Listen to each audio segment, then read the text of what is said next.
Krishna, my obeisances to you.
Okay, let us begin.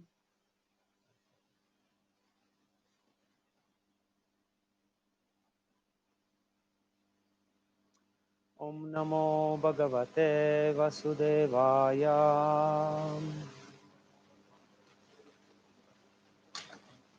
Om Namo Bhagavate Vasudevaya.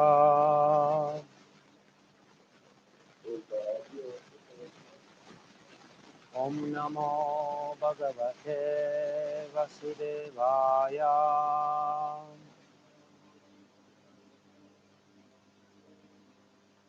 Narayanam Namaskritya Naram Chaiva Narottamam Devim Saraswati Vyasam Tato Jayamudiraye Ashtaprayashva Bhadrishu Nityam Bhagavata Sevaya Bhagavatyutama Shloke Bhaktir Bhavati Naistiki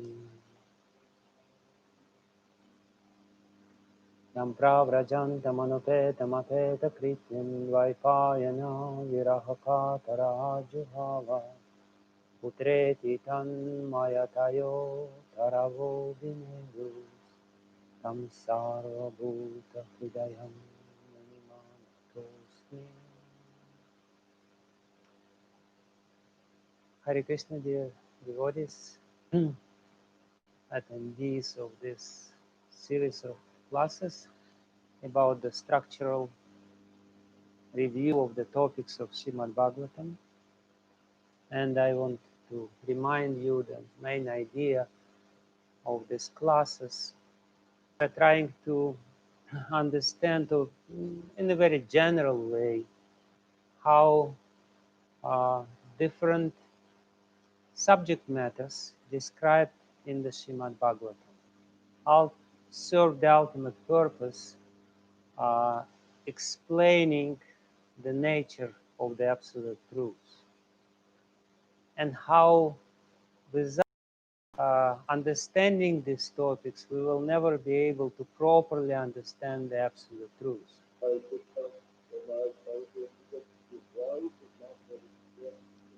The voice is not very clear today. I don't know what to do about this.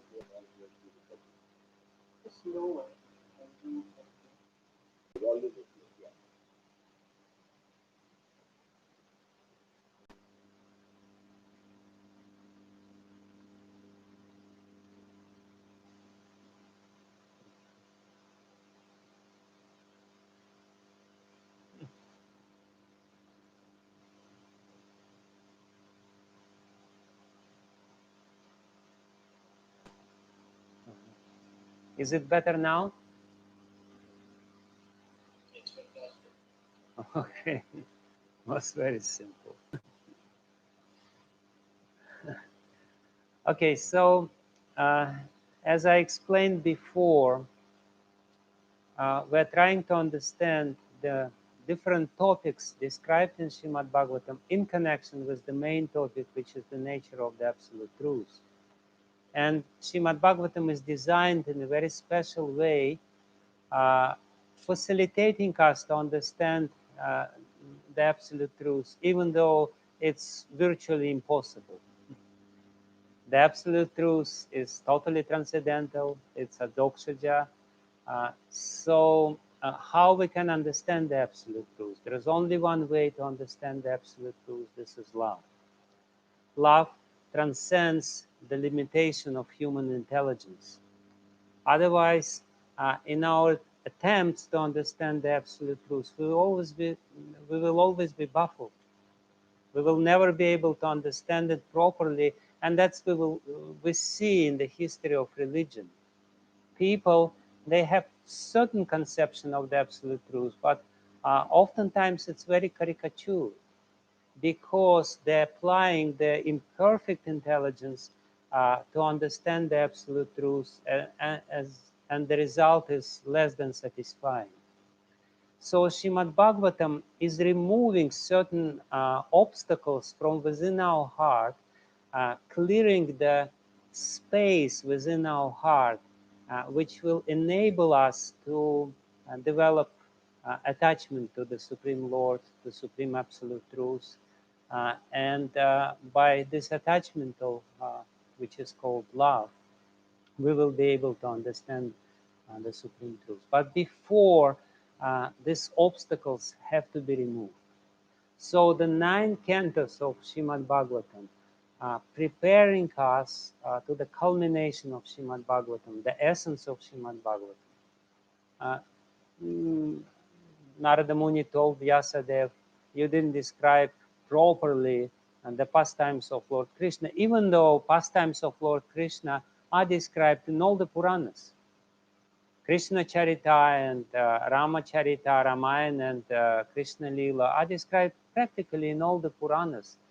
Nevertheless, Narada Muni said, you didn't describe them properly. What does it mean properly? Properly means in such a way that the readers or listeners will be able to understand these pastimes. Otherwise, we will hear these pastimes and then we will have some perverted reflection within our mind, then some, some whatever reflection. Usually people think that impersonal absolute comes as Krishna and performs his pastimes because, people need some entertainment and they're bored in meditating on the impersonal Brahman.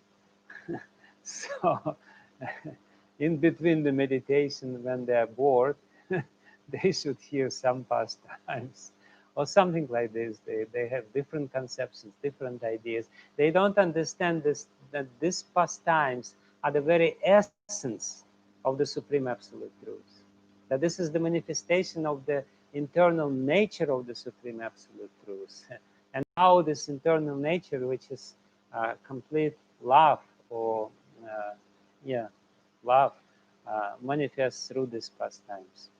Anyway, so that's what it means to describe Lord's pastimes properly, uh, in a proper sequence, uh, preparing us to understand them in the real sense of this word. So we already explained the topic of the first canto, very important, Adhikar Tattva, second canto, which describes different sadhanas, how uh, people with different adhikar or different qualification can perform different practices. And then third and fourth canto, uh, basically according to the Krama theory, that the topics of Srimad Bhagavatam are described in a chronological order, Atra Sarga, Visarga, Shastanam, Poshanam, Utayam. Uh, uh, they describe Sarga and Visarga, and basically they describe Sarga. Uh, it's a primary creation, but it's also the creation of the primary impetus within the heart. And the root impetus within the heart of every living entity is the desire to enjoy. So and the third canto describes how this desire to enjoy material nature manifests in living entity, and how we can curb this desire, how this the spirit of exploitation of material energy can be clarified from our heart, can be washed away from our heart. And the fourth canto, as we described last time in the lecture, is explaining the other problem uh, when people try to enjoy in a more subtle way, in a Vedic way. All these subtle Vedic sciences are there, and people foolishly think that this is to facilitate their enjoyment. So they're not gross exploiters of the material nature, but they're subtly doing the same. And therefore, very important quality appears within the heart, which is pride. We were talking last time that the pride is the uh, byproduct of uh, this Vedic way of life. And therefore, there are so many instances in the uh, fourth canto of Srimad-Bhagavatam, which describes different kind of offenses. So that's also one of the most important topics of the fourth canto of Srimad-Bhagavatam, to warn us against offenses which are born from our pride and create some humility in us. So we're coming to the third topic of Srimad Bhagavatam according to the consequential order of the structure of Srimad Bhagavatam. That is Sthanam. And the place where this topic is being revealed in the Srimad Bhagavatam, even though this topic is all over the place, everywhere, but the main canto where it is revealed is the fifth canto of Srimad Bhagavatam. So today I will try to give a short, essential review of the themes of the fifth canto of Srimad Bhagavatam and how the fifth canto of Srimad Bhagavatam serves the ultimate purpose of the Srimad Bhagavatam. But before starting this, I will read a verse uh, from the fifth canto of Srimad Bhagavatam, from the first chapter, and wonderful purport by Srila Prabhupada, which may be a little long, 2 pages long, but nevertheless it's very important. So this is the text number, verse number 14 from the first canto of first chapter of the fifth canto of Srimad Bhagavatam, the activities of Maharaja Priyavrata. Yadvachitantyam gunakarma dama bhih sudustarair vatsavayam suyojitaha sarve vahamo balim ishvaraya prata nasiva dvipade chatushpadaha. Very beautiful verse. My dear boy, Vatsa, all of us are bound by the Vedic injunctions to the divisions of Varnashrama according to our qualities and work.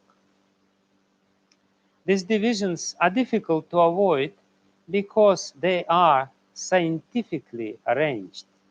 Suyojitaha. Sudustarai vatsavayam suyojitaha. Yadvachitantyam gunakarma dhamabhi. We all tied by these ropes of guna and karma. We all are not free, even though we have an illusion that we are free. But the ropes of guna and karma very tightly bind us in this material world, and therefore we should follow Sudustarai Vatsavayam Suyojita, scientifically arrange the system given by the Supreme Lord. Yadvachi. Yadvachi means from the Vedic instruction. So we must therefore carry out our duties of Varnashrama Dharma like bulls obliged to move according to the direction of a driver pulling on ropes knotted to their noses. You know, in a traditional Vedic system, there is a rope and the nose. You know, bulls are quite insensitive animals, but they have very sensitive part. This is their nose. So the drivers of these bulls, they put the rope there, and if the bull goes little away from the uh, proper path, they pull the ropes, and the bull, feeling the pain, impossible pain, uh, goes back uh, to his path. So, purport by His Divine Grace A.C. Bhaktivedanta Swami Srila Prabhupada Ki Jai. In this verse, the words Tantyam Guna Karma Dhamma Bih are very important. We each get a body according to our association with the gunas, the qualities or modes of material nature, and we act accordingly. As stated in Bhagavad Gita, the four orders of the social system, namely Brahmana, Kshatriya, Vaishya, and Shudra, are arranged according to guna and karma, their qualities and work. There is some controversy about this, however, because some say that since one receives a body according to the guna and karma of his past life, uh, it is one's birth that determines his social status. Others say, however, that one's birth according to guna and karma of his past life is not essential, is not the essential consideration, since one can change his guna and karma even in this life. Thus, they say that the four divisions of the social order, Brahmana, Kshatriya, Vaishya, and Shudra, should be arranged according to the guna and karma of this life. This version is confirmed in Srimad-Bhagavatam by Narada Muni in the seventh canto. While instructing Maharaja Yudhishthira about the symptoms of guna and karma, Narada Muni said that these symptoms must govern the division of society. In other words, if a person born in a family of a Brahmana has the symptoms of a Shudra, he should be designated as a Shudra. Similarly, if a Shudra has Brahminical qualities, he should be designated as a Brahmana. The Varnashrama system is scientific, suyojitaha. Suyojitaha literally means very beautifully and intelligently designed. Therefore, if we accept the divisions of Varna and Ashrama according to the Vedic instructions, our lives will be successful. Unless human society is thus divided and arranged, it cannot be perfect. As stated in the Vishnu Purana, Varnashrama Charavata Purushena Parahuman Vishnur Aradhyate Pantha Nandyat Tato Shakaranam. The Supreme Personality of Godhead, Lord Vishnu, is worshipped by the proper execution of prescribed duties in the system of Varna and Ashrama. There is no other way to satisfy the Supreme Personality of Godhead. One must be situated in the institution of the four Varnas and Ashramas. All of human society is meant to worship Lord Vishnu. At the present moment, however, human society does not know that there is an ultimate goal of perfection of life. Please listen very carefully.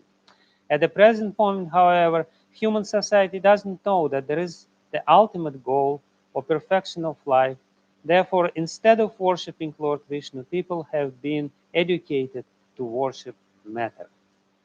According to the direction of modern society, men think they can advance in civilization by manipulating matter to build skyscrapers, big roads, automobiles, and so on. Such a civilization must certainly be called materialistic because its people do not know the goal of life. The goal of life is to reach Vishnu, but instead of reaching Vishnu, people are bewildered by external manifestation of the material energy and ultimately reach hell. Srila Prabhupada doesn't write this, but it is written in this fifth canto. Therefore, progress in the material advancement is blind, and the leaders of such material advancement are also blind. they are leading their followers in the wrong way. It is best, therefore, to accept the injunctions of the Vedas, which are mentioned in this verse as Yad Vachi. Yad Vachi literally means the words of him. Uh, in accordance with those instructions, everyone should find out whether he is a Brahmana, Kshatriya, Vaishya, or Shudra, and should thus be educated accordingly. Then his life will be successful, otherwise all human society will be confused. If human society is divided scientifically according to Varna and Ashrama, and if the Vedic directions are followed, one's life, regardless of his position, will be successful. It is not that Brahmanas will be elevated to the transcendental platform, but not the Shudras. If the Vedic injunctions are followed, all of them, Brahmanas, Kshatriyas, Vaishyas, and Shudras, will be elevated to the transcendental platform and their lives will be successful. The injunctions of the Vedas are explicit directions from the Supreme Personality of Godhead. The example cited in this verse is that bulls tied by ropes to their nostrils move according to the direction of the driver. Similarly, if we move according to the instructions of the Vedas, the perfect path of our lives will be set. Otherwise, if we do not move in that way, but act according to our whimsical ideas, our lives will be spoiled by confusion and will end in despair. Very strong language Prabhupada uses. Actually, because people at the present moment are not following the instructions of the Vedas, they are all confused. We must therefore accept this instruction by Lord Brahma to Priyavrata as the factual scientific direction leading to the success of life. This is also confirmed in Bhagavad Gita. Yakshastravidi mutsrija vartate kamakarataha nasasidi mavapnati nasukam na param gatim. If we do not live according to the instructions of the Shastras, the Vedas, we shall never achieve success in life, to say nothing of happiness or elevation in highest statuses of life. Srila Prabhupada ki jai. Namo Vishnu Padaya Krishna Prishthaya Bhutale Srimati Bhaktivedanta Swami Nitinamine Namaste Saraswati Devi Gauravani Pracharini Nirvishesha Shunyavadi Paschatadeshatarini Panchakalpatarubhescha Kripa Sindhubheva Cha Patitanam Pavanabhyo Vaishnavibhyo Namo Namaha Shri Krishna Chaitanya Prabhu Nityananda Shri Advaita Gadadhara Srivasadi Gaur Bhakta Vrinda Hare Krishna Krishna Krishna Hare Hare Hare Ram, Ram Ram, Hare Hare. Yantah pradeshya mama vachim mam prasuptam sanjeevayata kila shakti daraksvadhamna anyamscha hasta charana shramana thagari pranam namo bhagavate purushaya tuvyam svastastu vishvasya kalah prasidatam dayantu bhutani shivam mithodya manascha badram bhajata tadokshabhu aveshyatam noma viratahai.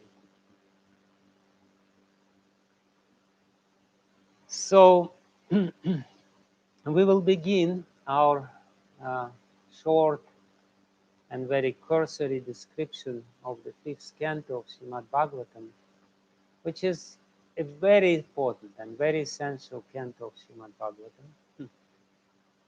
And I will begin this description with a very unusual quote. I will quote the great German philosopher Immanuel Kant, who said a very famous phrase in his treatise, which is called Critique of Practical Intelligence. He said that there are two things which always inspire great awe and reverence within me, and the more I think of them, the more inspiration I feel.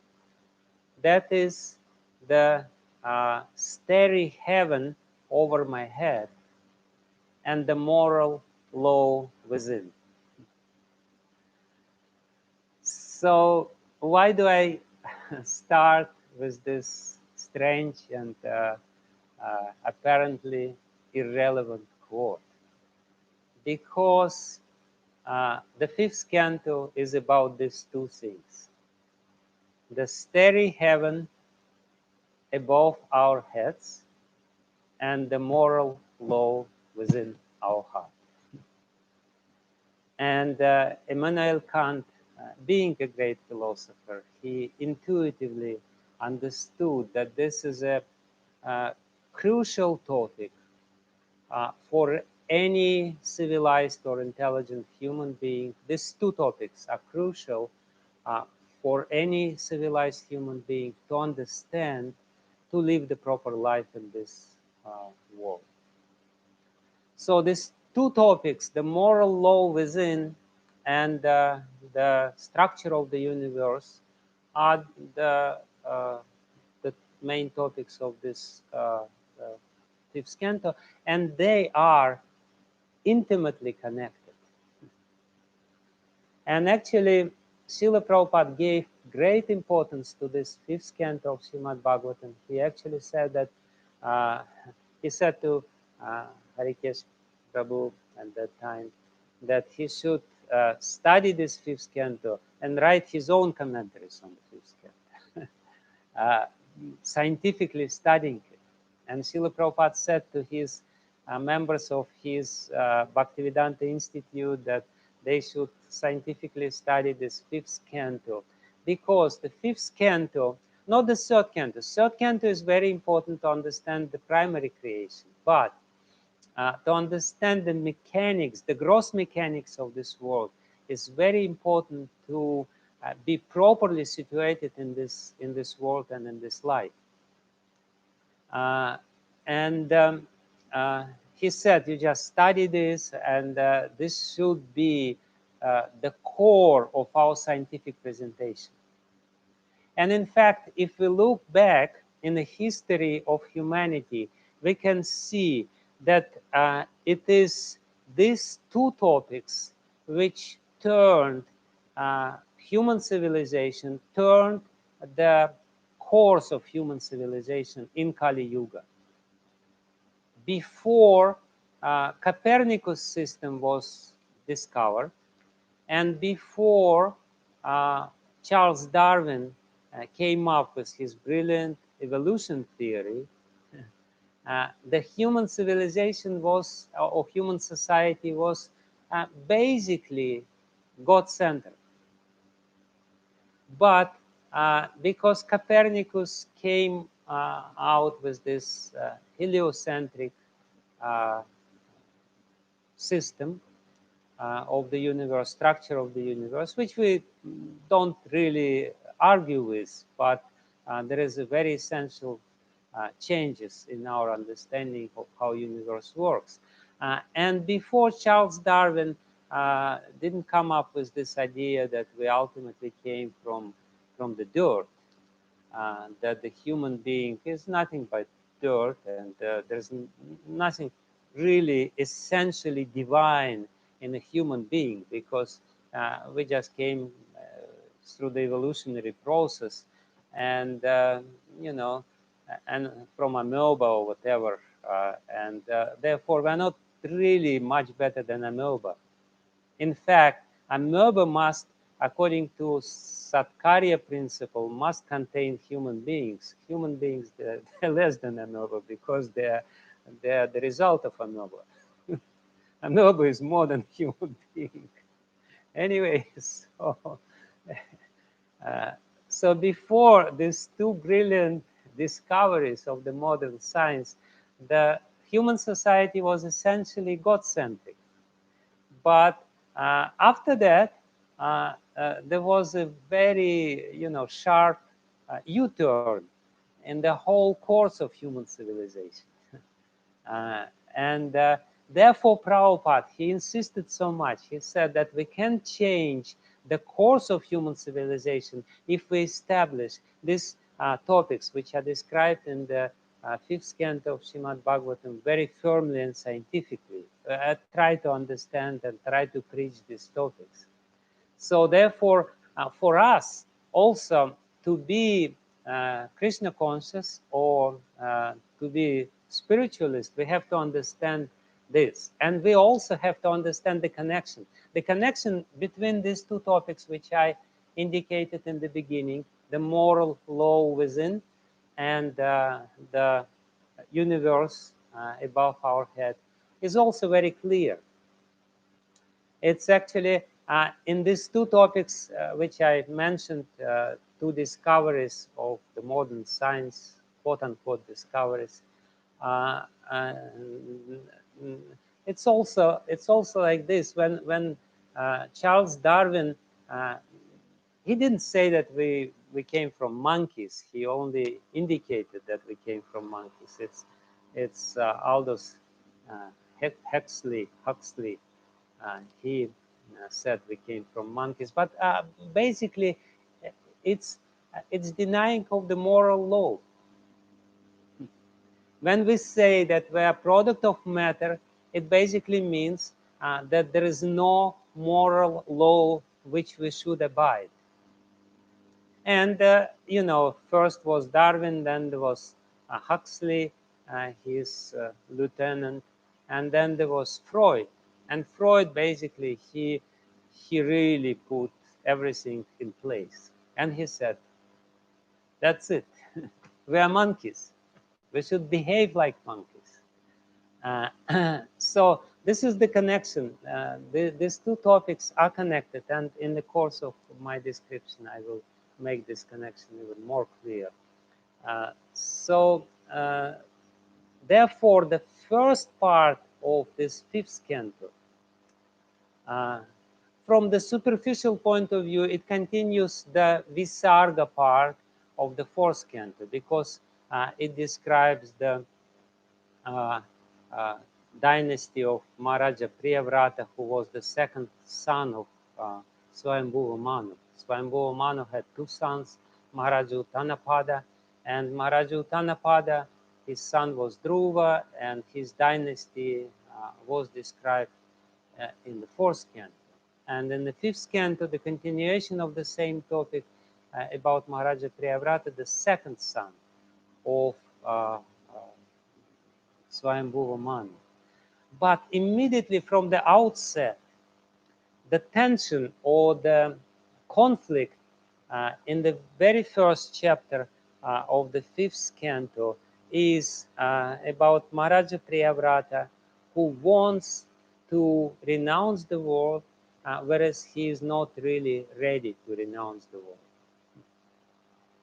And actually, that's very important for us as neophyte devotees, because as neophyte devotees, we all experienced, went through, suffered through, and made others suffer through our period of false renunciation. So, other from the other side point of view, the first topic of one of the main topics of the fifth canto of Srimad-Bhagavatam, in connection with this moral law within, in connection with the strict law which we all have to obey, which is ordained by the Lord, and which is coming from the Lord through the Vedas, through the words of the Vedas. So, in this connection, the the main thing is this premature renunciation. As beginning devotees, we all, as I said, went through this. We all just want to jump ahead, uh, jump over our heads, which is not possible. So this fifth canto is about the false renunciation and the proper renunciation, and the consequences of both. Very, very important topic. And therefore it starts with this chapter where Maharaja Priyavrata is being preached by Lord Brahma himself. And Lord Brahma, in the verse which we read, he says that there is strict laws. And if you follow these laws, you will live comfortably in this life. You will not suffer. But if you try to deviate from these laws, which are ultimately coming from the Lord Himself, that's His manifestation of His own nature. These laws are not artificial. They're natural laws because this is the extension of Lord's nature. So if we live according to these laws, we will live comfortable life. We will not feel too much sufferings in this material world. We will not end up in the hells.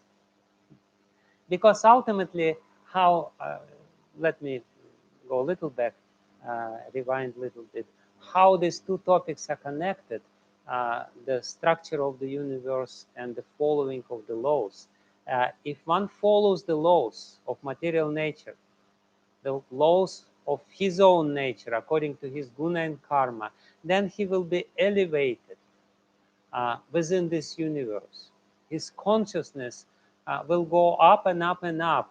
It will develop, it will bloom. And if one transgresses the laws of material nature, he will be degraded, devalued. Instead of evolution, there will be devolution of his consciousness, and ultimately he will end up in the hell, which will be described in the last chapter of this canto. So it's a very logical progression from the first canto, which establishes this topic that we have to follow the strict laws according to our guna and karma, according to our psychophysiological makeup, to the last chapter of this canto, which describes the consequences of not following this very strictly, of trying to whimsically avoid. And in this particular verse, it is beautifully described by this comparison. We are like bulls. We are like bulls. And these laws are like ropes. And as soon as we deviate, we feel pain. As soon as we deviate, we create havoc around us. We inflict pain to other people.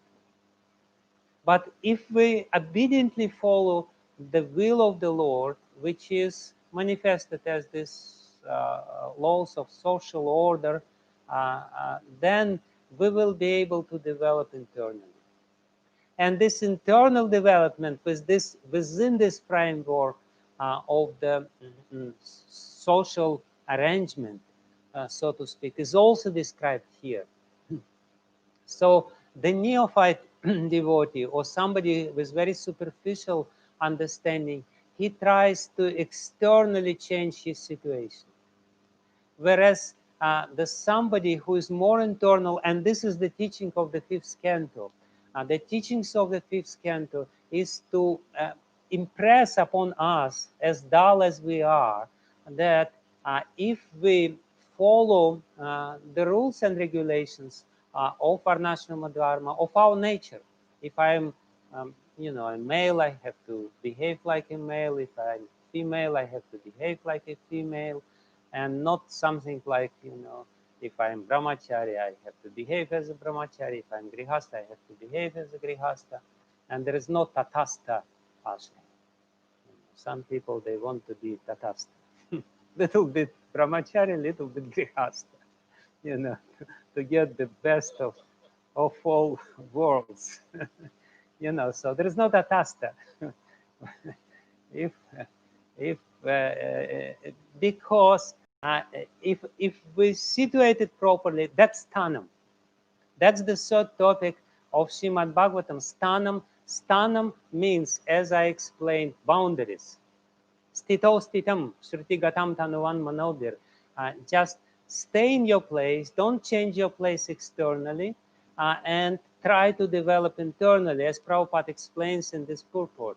In this purport, he says that there is no bar for Shudras to go back home, back to Godhead. Anyone can go back to Godhead. There is no restrictions in this regard. If he understands externally, I have to be situated in my proper place. Stito stitam, shruti gatam tanuman manobir.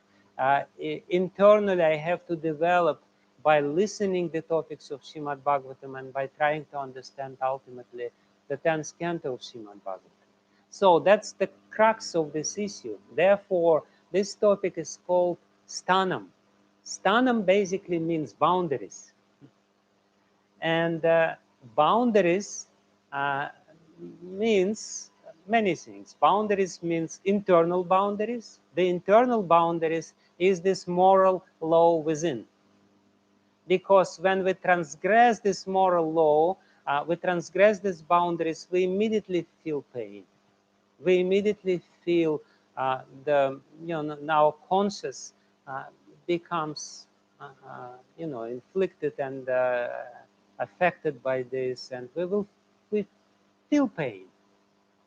If we transgress this moral law within, externally there is also boundaries, and these boundaries are manifested in this universe as different planetary systems. As I explained in the beginning, when we, in a very general way, describe this 10 topics of Srimad-Bhagavatam, I explained that basically this third topic of Bhagavatam is that Vaikuntha Vijaya, the Lord of Vaikuntha, Uparvala, as they say in Hindi, Uparvala. This Uparvala, the Lord of Vaikuntha, he, the Supreme, who is above our head, he maintains all the boundaries. He keeps us in proper place, and if we try to jump over our head, if we try to change our position prematurely without deserving it, in a very whimsical way, instead of evolving, we will be devolving. Instead of promotion, we will be demoted. So that's how it works in this material world. So stanestitam, this stanam means the boundaries. And the Lord himself maintains the boundaries. Therefore, we have to respect these boundaries. We have to very clearly understand our own boundaries, our own limitation, and act within these boundaries. And not try to transgress these boundaries and try to act in a different way, in artificial way, as is very fashionable in the modern world. In the modern world, there's no boundaries. There is one world, as they say, one big village, no boundaries, no nothing. So anyone can do anything. Uh, the one who is born as a male can become female, and vice versa. And, one who is born black, he can become white. Somebody joked about Michael Jackson that he was born as a black male and became a white female. But what is the result? Hell. The result is hell. The result is suffering. And God has nothing to do with this directly. He set these boundaries. He said, please respect these boundaries. Please obey according to the laws which are there, and then you will not suffer. But if you wish to transgress these laws, no problem. I created a very special place for you. This is 21 hell. Beautifully, graphically described. So yeah, this is the place for those who don't respect the boundaries. No problem. We are very liberal. We can accommodate anyone. Those who respect the boundaries and those who don't. There is place for everyone.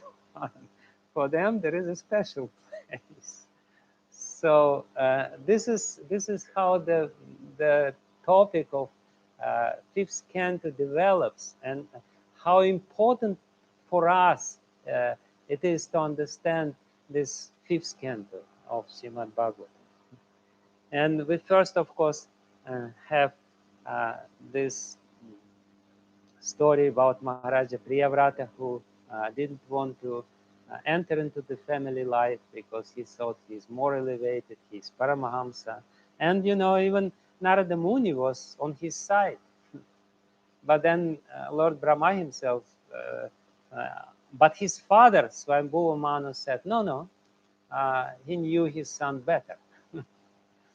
He said, no, you should enter Grihastha life and you should enjoy life. And in the meantime, develop internally. So this is one example. The first example in this fifth canto of Srimad-Bhagavatam, how Maharaja Priyavrata ruled, and he became so powerful, and that's amazing. That's one of the side effects of following the rules and regulations. If you follow the rules and regulations, your power will increase, your influence will increase. If you don't try to artificially transgress it. But vice versa, if you try to artificially transgress it, your sphere of influence will shrink. It will become less and less and less, and you will become good for nothing. You will become totally useless human being. But if you strictly and humbly obey to these laws of material nature, uh, set up by the Lord Himself, and therefore they are divine laws, then you will gradually increase your power. And Maharaja Priyavrata became so powerful. And but it's very important to understand the irony of this, because in the beginning it is said that Maharaja Priyavrata was a pure devotee. He didn't need to go to Grihastha life. He wanted just he wanted to become a brahmachari, to remain in brahmachari. He was so inspired, and then all of a sudden he obeys the order of Lord Brahma. He marries his wife, and all of a sudden it is explained how he was attached to his wife. Because he was attached. Uh, Even though artificially in the beginning he saw that I'm more, I don't need it, I don't have to go through it, but ultimately this attachment was there, and it was much more proper for him to go through it. And therefore his name is Priyavrata. Priyavrata means that there may be different translations of this word. Priyavrata means that he's, he's very loyal to his wife, Priya. He's obedient to his wife. It also means that he follows this very pleasant vratas of grihastha life. He strictly obeys to the rules and regulations of grihastha life, whatever translation may be there. But ultimately, he of course feels dissatisfaction and renounces this world. And uh, right after that, it's a very interesting story. In the second chapter of the fifth canto, the story of one of his sons, Maharaja Agnigdra, is being described. And his son, it's a completely different story. His son, he didn't want liberation. He wanted to go to hellish planet, actually, because Pitriloka, well, sometimes it is said that it is it is heavenly planet, but sometimes it is said it is hellish planet. He wanted to go to Pitriloka and live there uh, due to his undue attachment. The uh, the essence of the fifth canto, you follow your nature, and gradually you will be able to uh, elevate spiritually. But if you develop either undue detachment or undue attachment, both are bad. Both undue detachment and undue attachment, artificial detachment and attachment, are all bad. Ultimately, you will be uh, you will go down. You will go to Titriloka or whatever. And it's a very beautiful second chapter, which is almost like, it's very unusual to read this second chapter and to hear this second chapter from the mouth of Sukadeva Goswami, because this basically the bulk of the second chapter of the fifth canto is Maharaja Nidra is trying to seduce Purvachitti, the Apsara, who came to seduce him. So basically, this second chapter is how the man, the male and female, are trying to seduce each other, and how he's flattering her and how she's behaving. It's a funny kind of story, which is unfortunately describes our situation in this material world, and it contains very valuable lessons for every one of us. So this is not the essence of life. The essence of life is to follow the strict rules which are set, the boundaries which are set by the Lord of Vaikuntha. But another, of course, explanation of this Vaikuntha Vijaya, this third topic, is that if one is a devotee, then the Lord, who is Vaikuntha Vijaya, he will never forget his devotee. Even if one somehow or other transgresses the rules of moral behavior, still the Lord remembers about him, and the Lord ultimately will save him. That's the meaning of Vaikuntha Vijaya. Vaikuntha, the Lord, and this is, of course, exemplified in the story of Maharaja Bharata. How Maharaja Bharata, even though there was a temporary, he fell down, uh, it looks like he fell down, but ultimately, even this falling down was for his evolution. So, if somebody is a devotee, even if he commits a mistake in this path, there is actually no loss if he tries to understand the lessons behind it and go according to these lessons and not to commit the same mistake again. So, and then of course after that, in the third and fourth chapter, uh, there is the description of the appearance of Maharaja Rishabhadev. Maharaja Nabha was the son of Agnidra. And even though Agnidra was not a very uh, exemplary uh, personality in the Srimad-Bhagavatam, still, nevertheless, his grandson was Rishabhadev. So again, uh, he's, he must be very elevated if his grandson was the Supreme Personality of Godhead himself. So this description of Rishabhadev is uh, being given there. And it's interesting that uh, in the descriptions of Rishabhadev, the description of his Avadut life is given. Actually, uh, in two places in this uh, uh, fifth canto of Srimad Bhagavatam, the Avaduta order of life is being described. Jada Bharata, in his next life, Maharaja Bharata became Jada Bharata, and he behaved like an Avadut.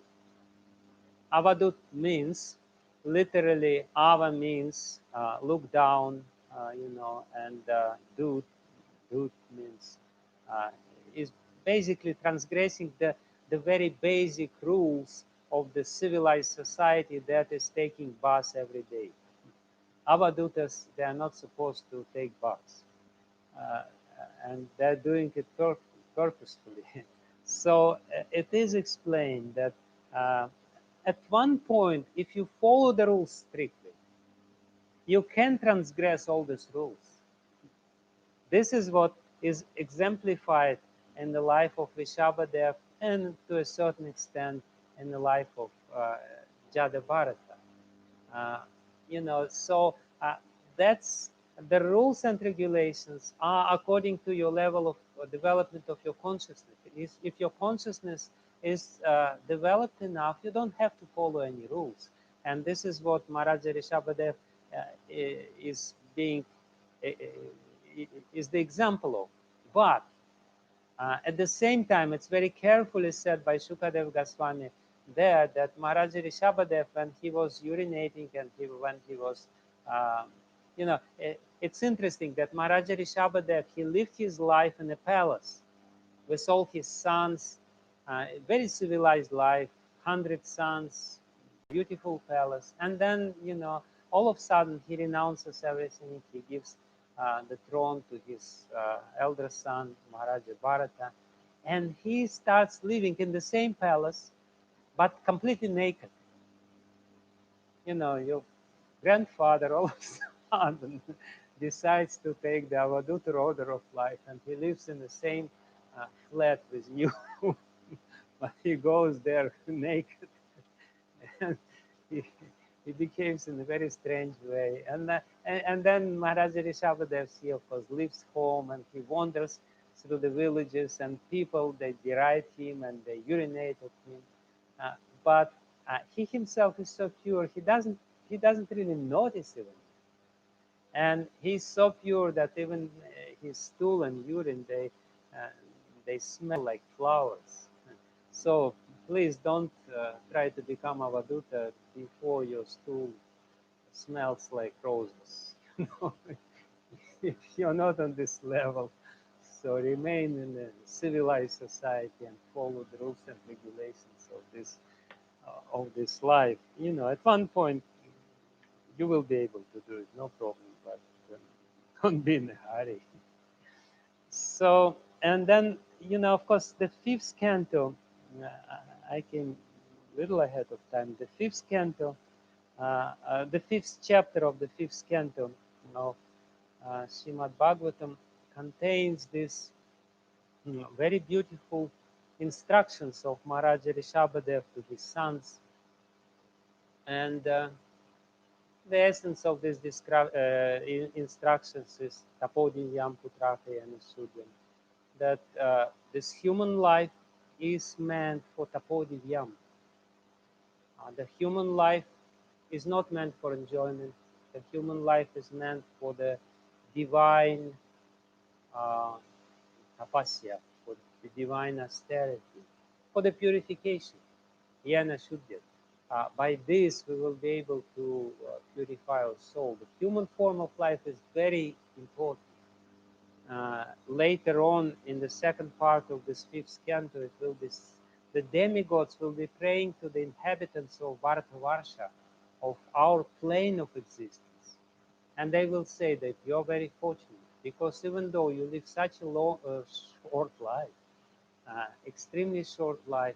Within this short life, you will be able to fulfill the mission of human life. You will be able to understand everything. You will be able to perform these austerities. And if you understand that these austerities are actually very nice because they are enlivening for the soul. If we always try to enjoy, it's it's a very burdensome. Those people who try to enjoy, they become so morose and so depressed. That's the side product of the enjoyment, depression, total depression. For those people who live happily within the boundaries and try to perform appropriate austerities, not the dry austerities, not the austerities outside of the boundaries which are set for them, they become very enlivened and very nice. And therefore, this is the essence. He gives very valuable instructions to his sons, which is one of the main topics for the beginner devotees, actually, to understand properly these teachings of Lord Rishabhadeva in the fifth chapter of the fifth canto. And it's also interesting, the next sixth chapter describes how he ended his life, how he was burned in a forest fire. It is said that the place where he was burned in a forest fire was in Karnataka. There is still this mountain which is called Kulachadri, and it's a very the jungle is there, very dense jungle is there.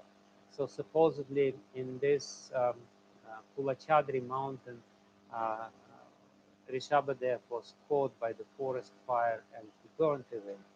And Sukadev Goswami explains that actually by this ending up his life in the forest fire, he set an example for yogis who want to end up this life properly. They have to actually burn themselves, not literally, but they burn themselves in the fire of yoga and leave this world without even noticing it, completely indifferent to the needs and pains of material body. Uh, but it's also interesting that one of his sons, uh, Maharaja Arhat, his sons, no, not his sons, one of the kings which saw Maharaja Rishabhadev and was inspired by his example. uh, he started imitating Maharaja Rishabhadev. He saw this extreme renunciation of Maharaja Rishabhadev, and he created a new religion uh, uh, from the behavior of Maharaja Rishabhadev, which has become Jaina religion. Jaina religion is famous for this extreme renunciation and asocial sort of attitude. And Srimad-Bhagavatam condemns this act of Maharaja Arhat, saying that this is ultimately uh, atheism. The essence of the fifth canto, which is Sthanam Vaikuntha Vijayam, is to understand the Supreme Personality of Godhead by following his laws. And if we reject his laws, even though we reject it, with some ideas or whatever, and externally it is very, paka renunciation, it's very, very pure.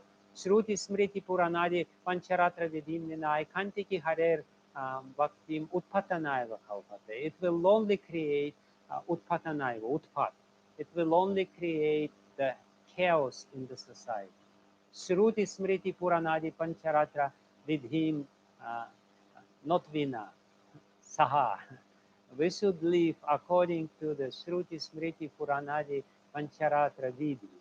We should uh, build our life firmly on these vidhis of uh, the scriptures and not to transgress it in a whimsical way as the followers of Maharaja Rishabhadev do.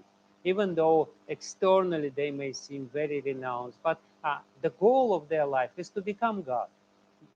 They say that, yeah, there is a gradual evolution, and if you become Jaina, you ultimately will become God, and then you ultimately will become uh, God. You will become Narayan.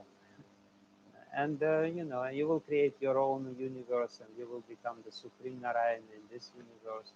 So you will rule this universe and this and that. So those who reject Vedas, they are Pashandis. They are Nastikas.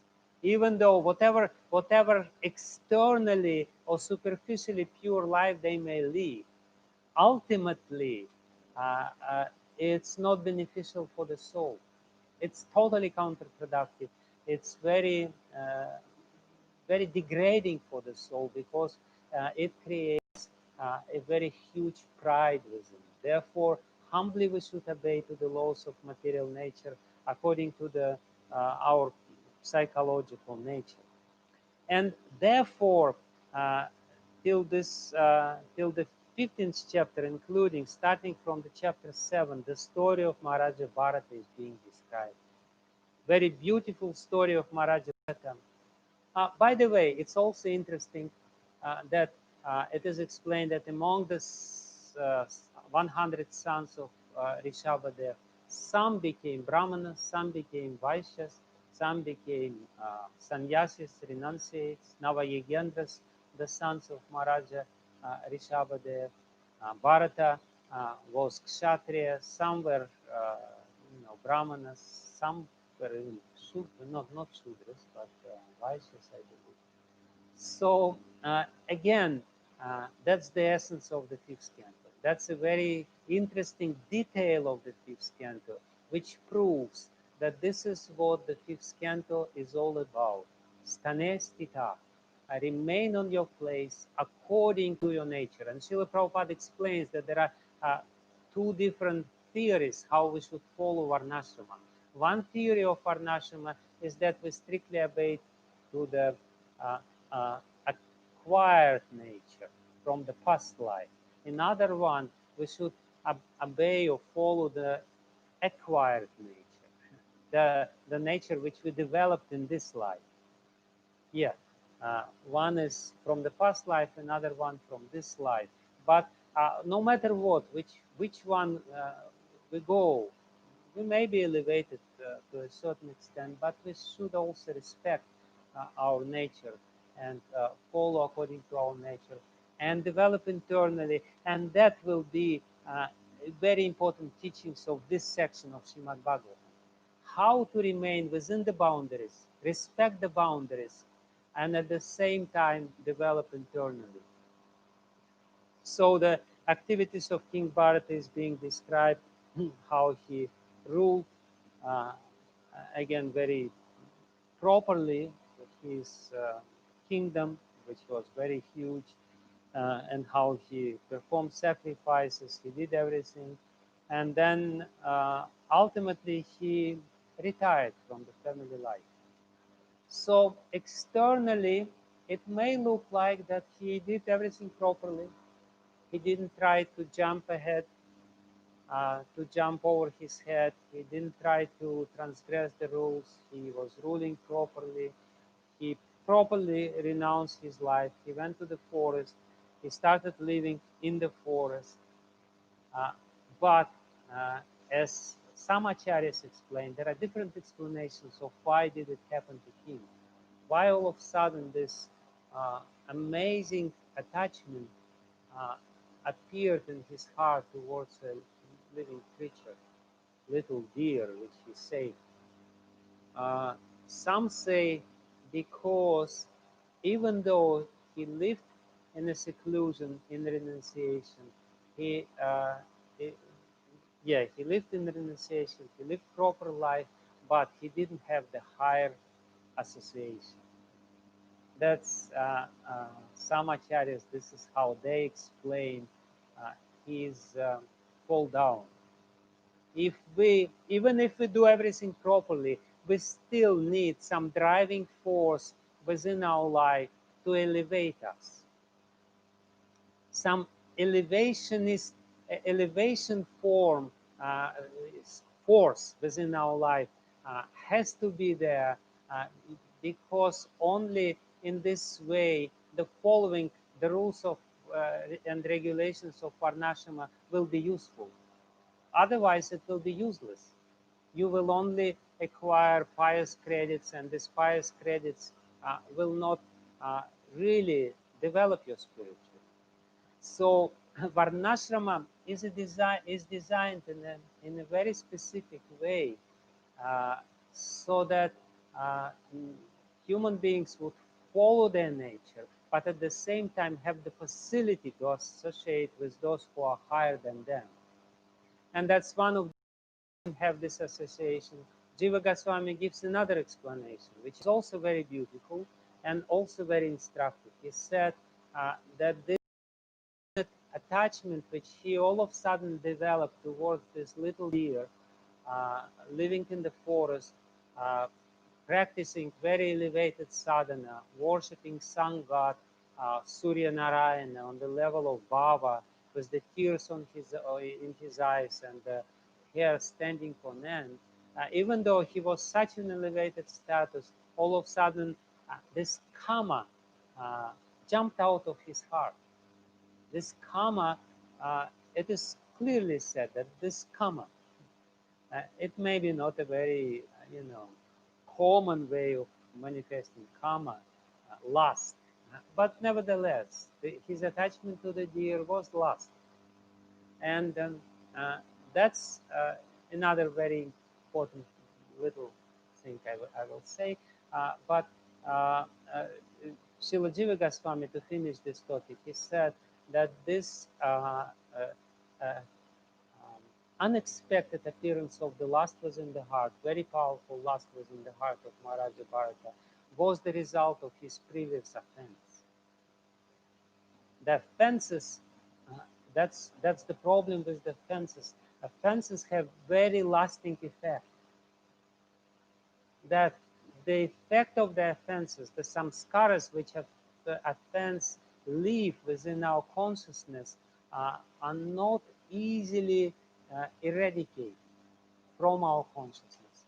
And therefore, after so many years of very proper life within the forest, and before that, very pious life as a king, Maharaja Bharata, according to Jiva Goswami, all of a sudden developed this, because that's the danger of offense. Offense leave a very, very deep impression.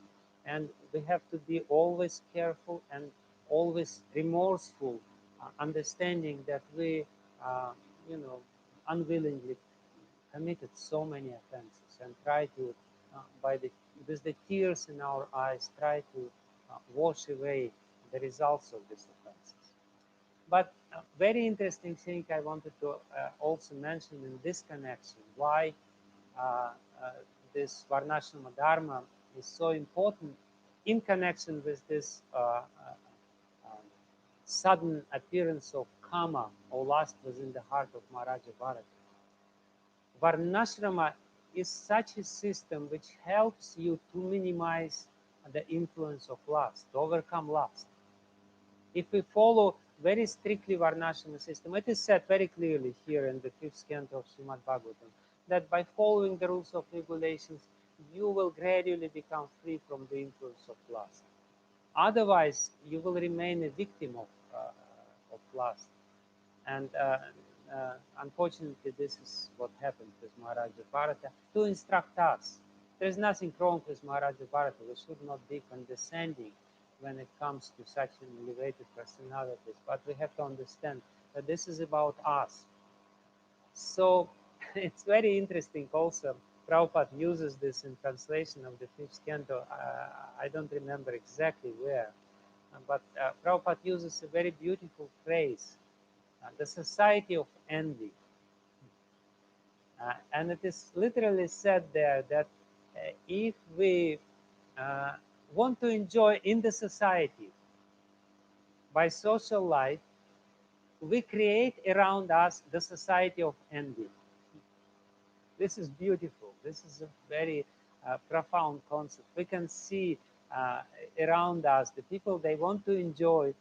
They create this society where they can, you know, show off how they their opulence and their, you know, beauty and their whatever. But that's the society based on envy. And as a result of being a member of this society of envy, we suffer.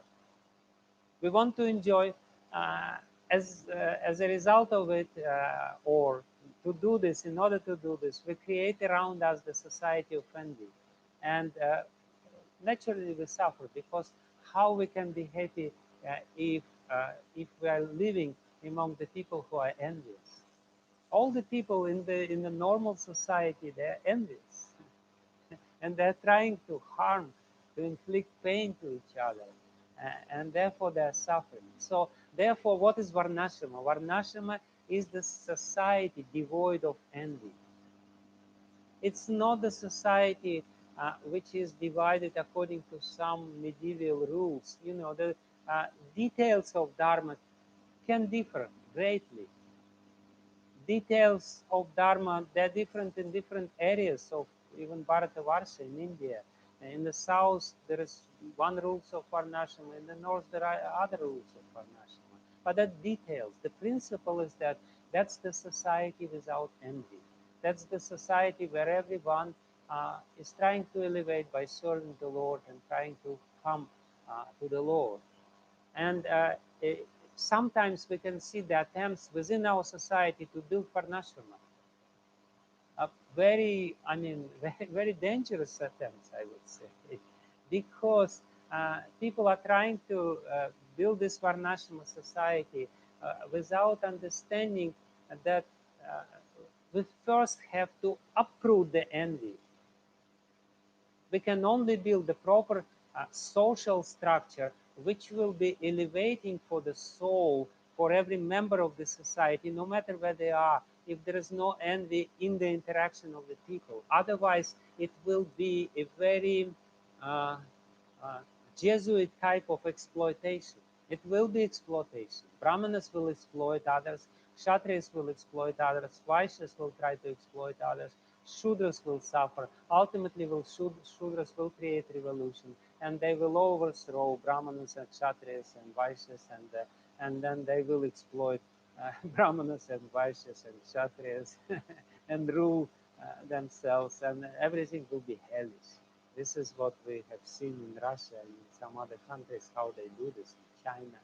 You know, all this hellish stuff which is going on. Why?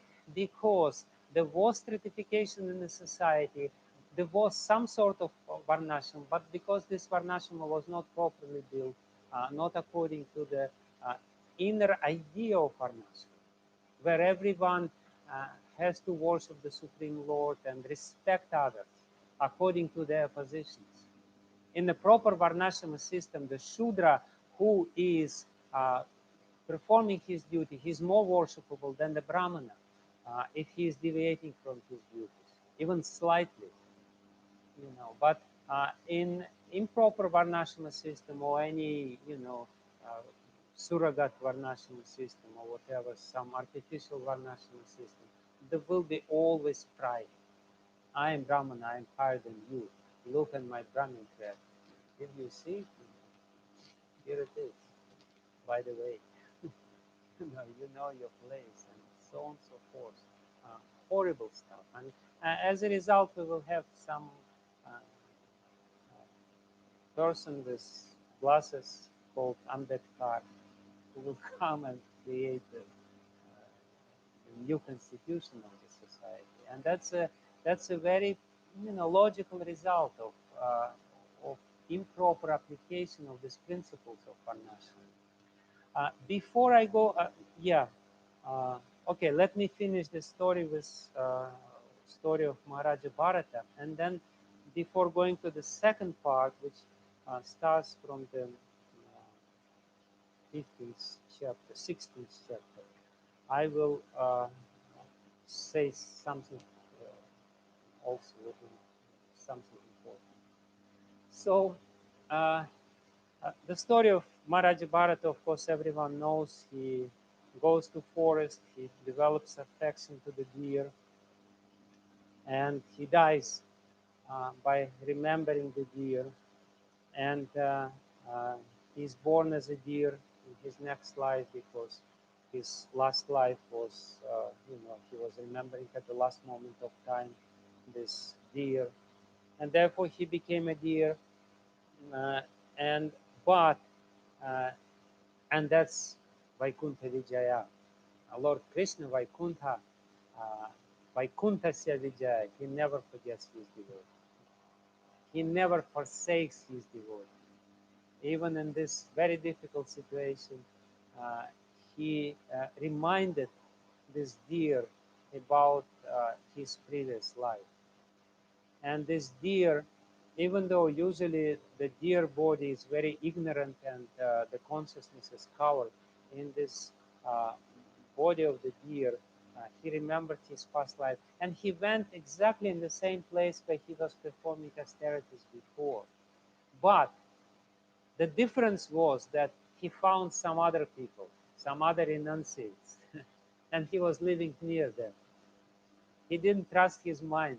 He said, no, no, no, no. I developed affection to the deer in my past life.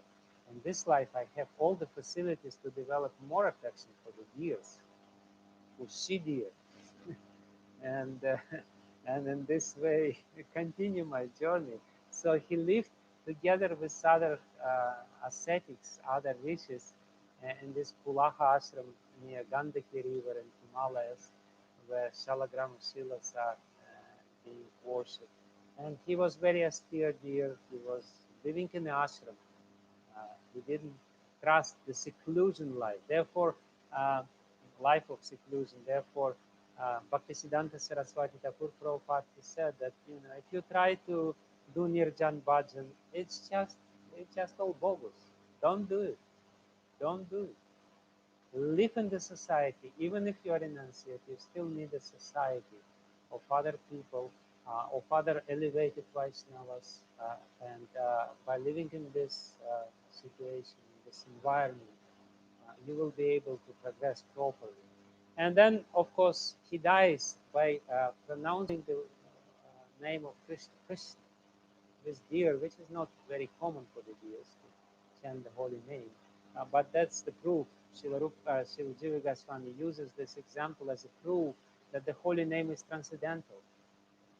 It's not that the deer, his voice cords are not capable of producing this sound, Krishna. But nevertheless, he produced this sound. Why? Because the sound came upon him, came through him by the mercy of the Lord.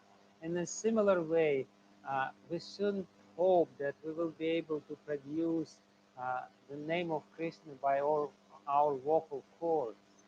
No, only by the mercy of Krishna, at the last moment of our life, we will be able to say Krishna, because the name of Krishna will descend upon us uh, due to our sincerity of purpose. And then he becomes Jadabharata, and there is this, Jadabharata, chapter 9, 10, 11, 12, 13, 14, and 15. So many chapters, 7 chapters of this fifth canto, half of the first part of the fifth canto is the description of Jadabharata and his conversation with King Rahugana. And what is the essence of this conversation?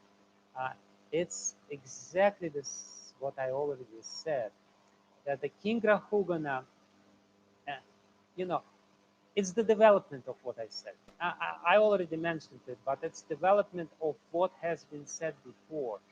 What has been said before in the previous chapters is the importance about following the rules and regulations of Varnashram. But starting from this, uh, by the instructions of Jadabharata with King Rahugana, uh, there will be another turn of this topic where Jadabharata will explain to King Rahugana, who is a pious king within Varnashrama system and who actually advocates normal Varnashram. Their whole discussion initiates from the question of Maharaja Rahugana. You said that your spirit soul, that's okay. You said that you're not thin, you're not weak, you're not tall, you're not this, you're not that, and I am not your master, you're not my servant. That's fine. That's the spiritual consideration. But we live in this society, and in this society, I am a king, and you are my palanquin carrier. And in this society, even though the soul doesn't feel fatigue, the body still feels fatigue. And because the soul is within the body, uh, uh, the soul feels fatigue of the body. How is that you're trying to describe this transcendental philosophy, but it doesn't seem to be practical? Let's be practical.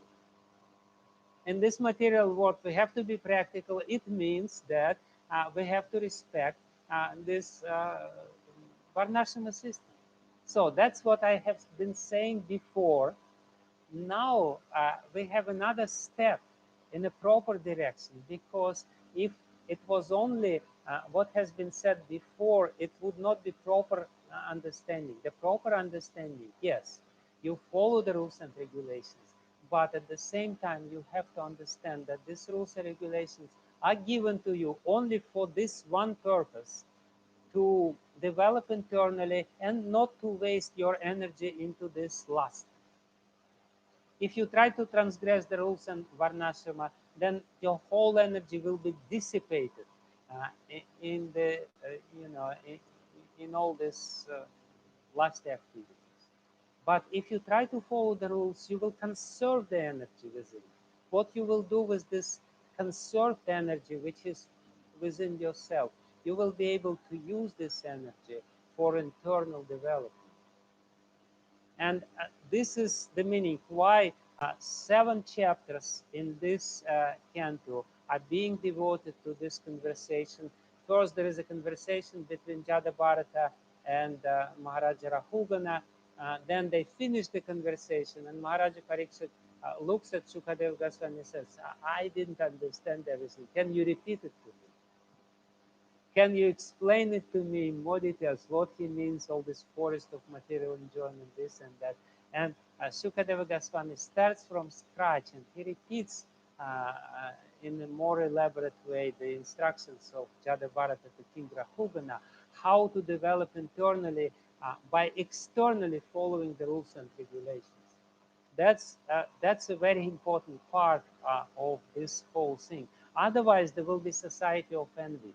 Otherwise, inevitably, the Varnashrama, the external form of Varnashrama, the external skeleton of Varnashrama system will be turned into some ugly social mechanism, which actually happened, unfortunately, here in India, and therefore the Vedic culture is suffering now. And therefore, the Vedic culture has such a bad name among ordinary people in India, because they're afraid.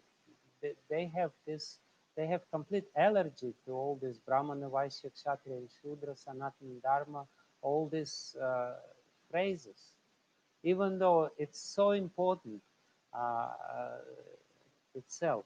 So before coming to the second part, uh, um, when did I start? 11 o'clock, so I have to finish soon. I will very briefly describe the second part, but before going to the second part of this fifth canto, I want to say a few words about a few more words about the Varnashram system. Uh, Actually, uh, starting from Rupa Goswami, Gaudiya Vaishnavas were not very favorable towards Varnashrama because Varnashrama was always viewed as an impediment to spiritual development. It's only starting from Bhaktivinoda Thakur where he explained the proper role of Varnashrama. That Varnashrama is the protective covering of the internal development.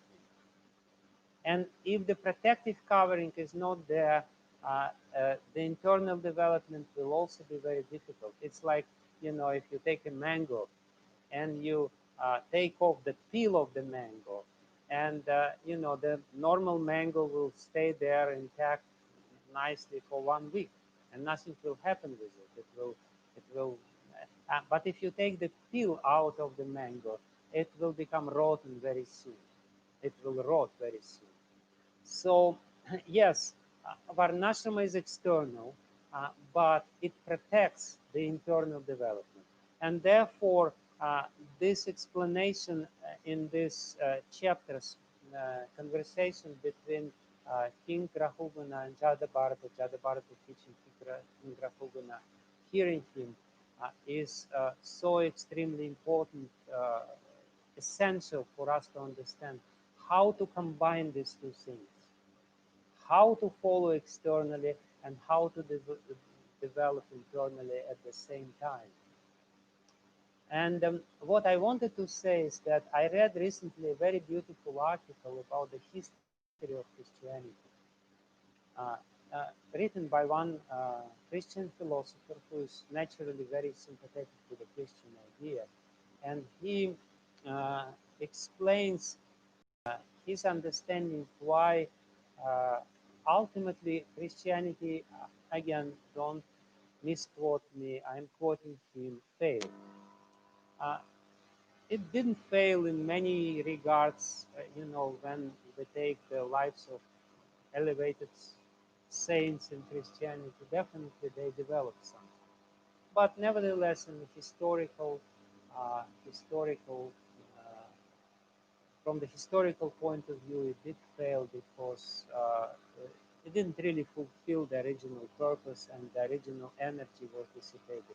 And his idea is exactly this. He said that the reason for this, the cause of it, is because uh, they didn't, uh, uh, the Christians somehow or other were not able to create the spiritual society, the social structure which would facilitate the spiritual development. uh, and because the social structure which would be congruous and harmoniously connected with the spiritual development was not built, ultimately this whole historically there was unfortunately some degradation took place. So that's a very, very difficult uh, task. And that's why Bhaktivinoda Thakur said Varnashram is so necessary. That's why he uh, actually uh, asked his son Bhaktisiddhanta Saraswati to do this mission. That's why Prabhupada said about this. And that's why we cannot do anything about it, because it's so difficult. It's really difficult. It's difficult to do it in a hostile environment, and it's difficult to do it because there are so many misconceptions, because people are trying to take details of Varnashrama and elevate these details of Varnashrama as the principles of Varnashrama without understanding the basic principles. The basic principles are the basic moral values, which is uh, absolutely ahimsa and honesty and non-violence and honesty and purity. Uh, so what is it? Truthfulness, non-violence, uh, purity. What is the fourth one? Austerity. Austerity. Yeah, that's uh, that's the pillars of this whole thing. But there are so many other principles. The cardinal compassion, for example, the cardinal moral values, which are within our heart. And we can recognize that we follow these values by the satisfaction which we feel in the heart when we follow them. And we can recognize that we transgress this moral law within by the ugly feeling which we have, by the sufferings, internal sufferings which we have. I did something wrong. I shouldn't have done it. Why? This feeling is there. So to build Varnashrama, actually we have to take all the rules of Shruti and Smriti and Puranas. But what Puranas are teaching us? What Itihasas are teaching us? The main teaching of Puranas and Itihasas in general is this cardinal moral values. This great moral values of compassion, of service, of humility, of austerity, of truthfulness, of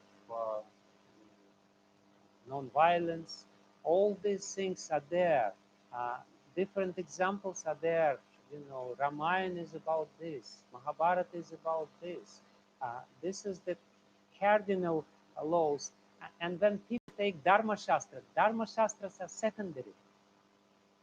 When people try to uh, uh, build Varnashrama according to the design of Dharma Shastras, neglecting these cardinal moral values, which is the basis or foundation of this moral law within, from which we start, then there will be a failure.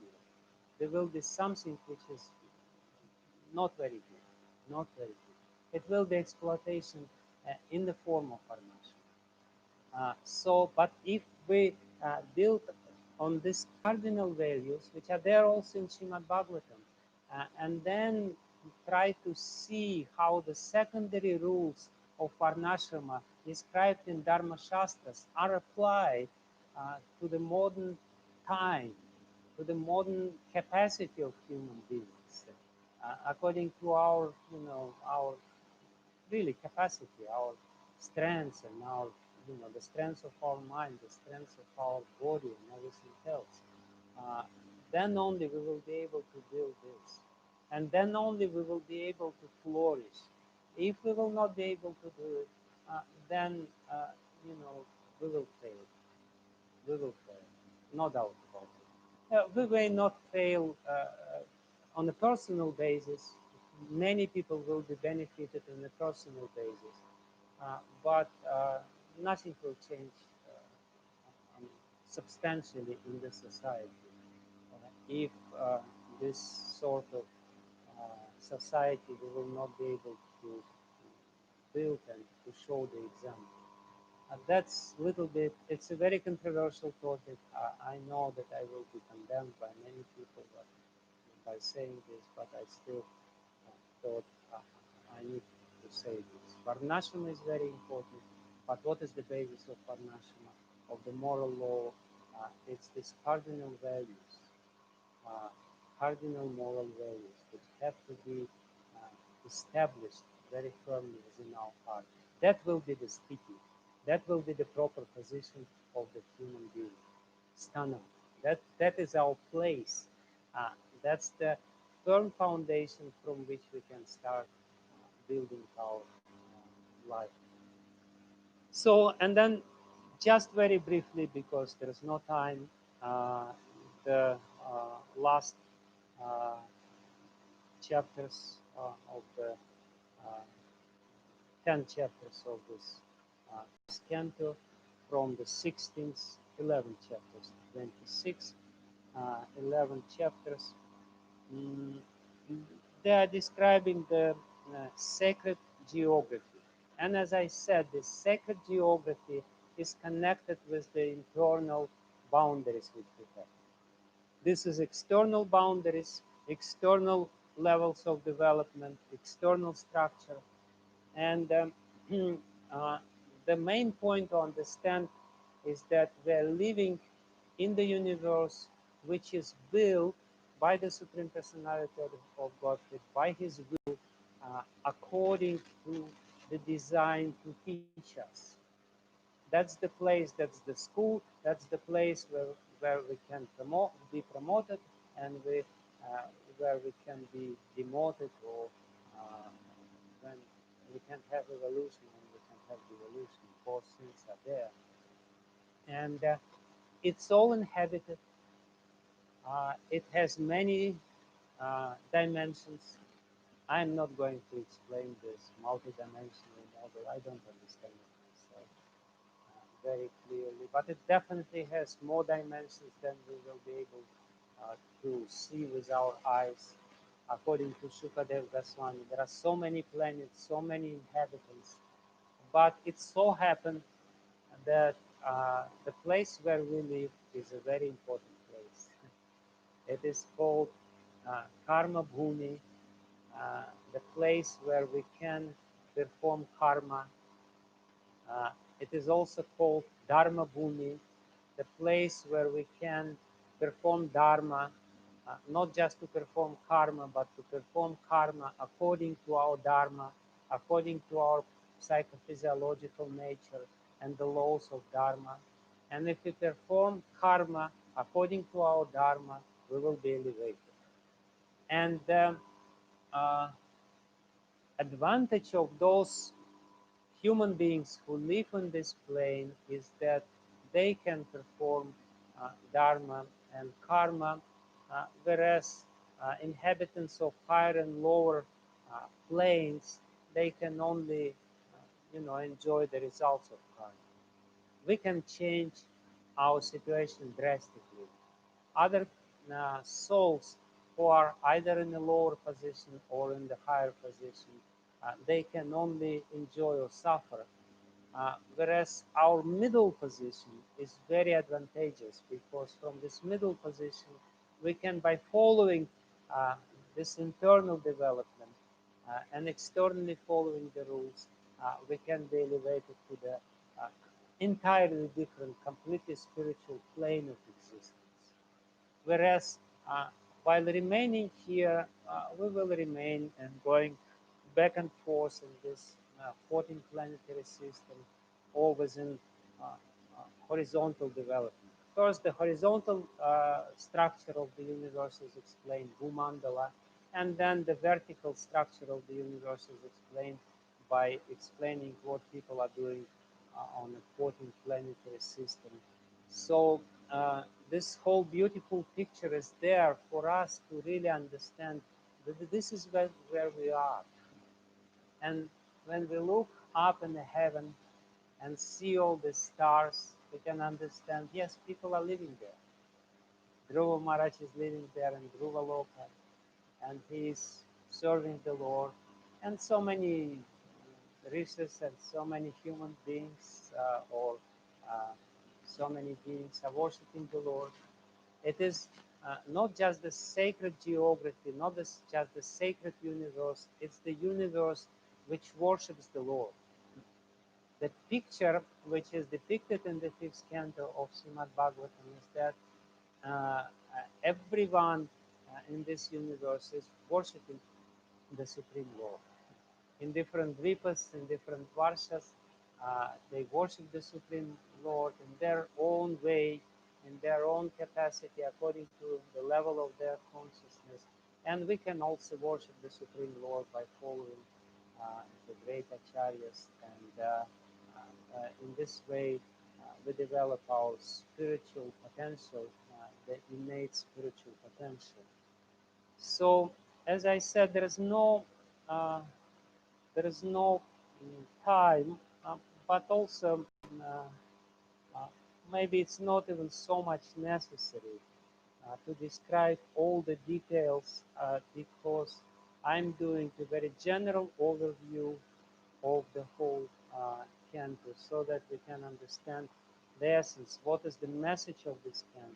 And of course, the 26th chapter, the last chapter of this, describes the different hellish planets, sufferings which are there for those souls which don't follow the rules. The rest of the inhabitants, they worship the Lord, but those who don't want to worship the Lord, no problem. There is a nice place for them to. They can be very absorbed in different events which are taking place there, and it's a very exciting place.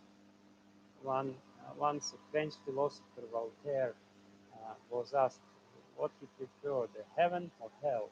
He said that the weather in hell is better, but the company in hell, the weather in heaven is better, but the company is better, is more is more exciting than hell. So he's probably enjoying the exciting company in hell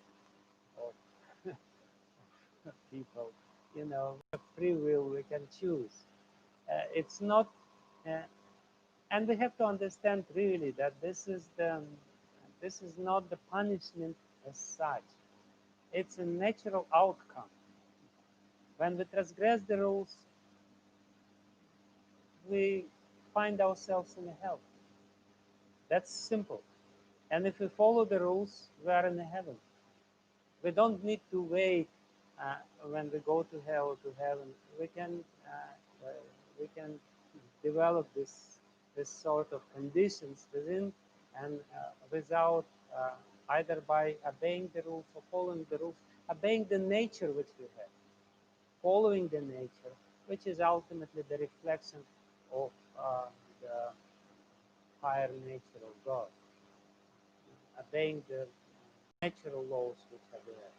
So I guess that's it. I have been speaking long enough to bore yourself to death. So I probably have to finish. Thank you very much.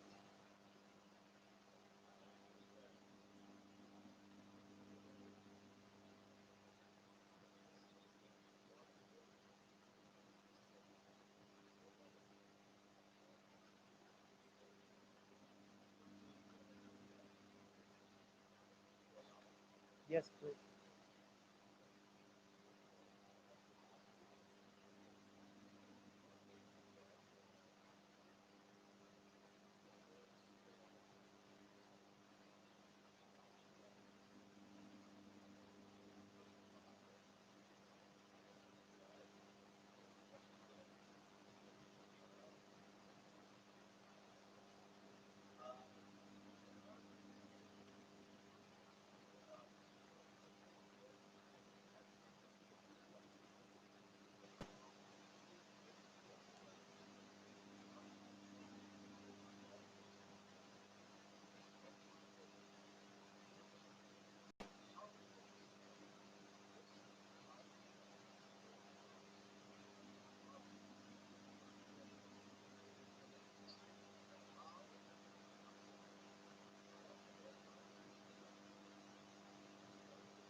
Um, Sometimes the culture of Varnashama is called Brahminical culture because Uh, Irrespective of one's varna, we follow the Brahminical values, or at least we respect the Brahminical values.